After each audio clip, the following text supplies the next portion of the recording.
اور لگا لفٹ مانگنے کی کوئی گاڑی کو روک دے اور لفٹ دے دے تاکہ میری گاڑی صحیح ہو جائے، میں گاڑی کو لے کے آگے بڑھ جاؤں۔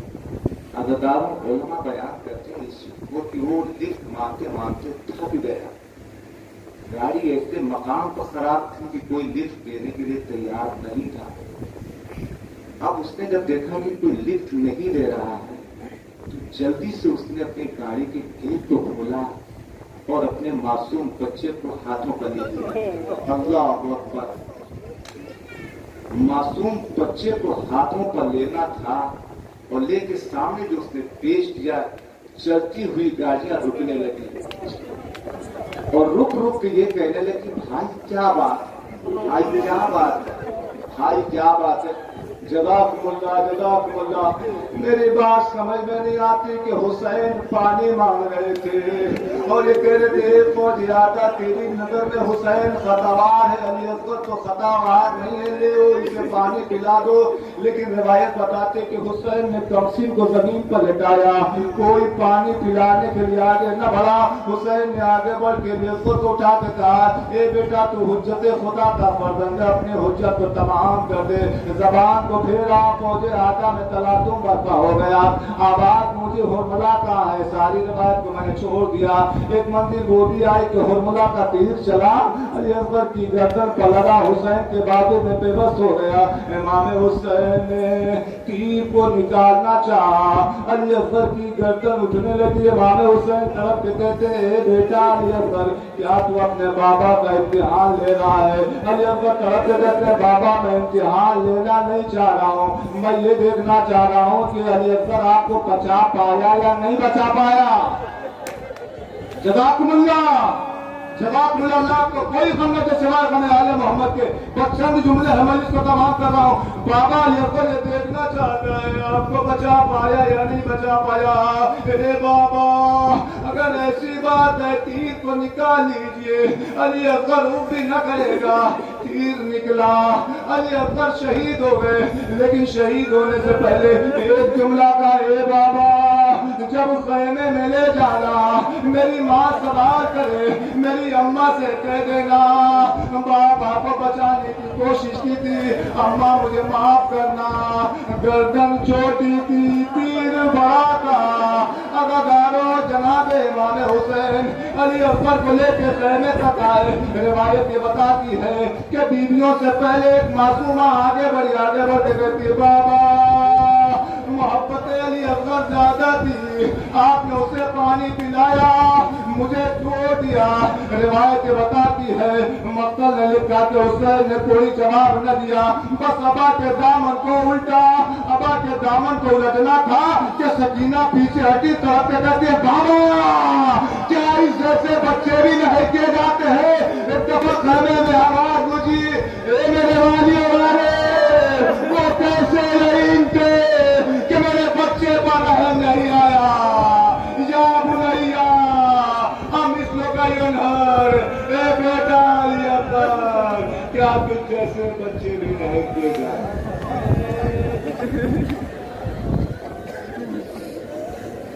لا الہ وَإِنَّا إِلَيْهِ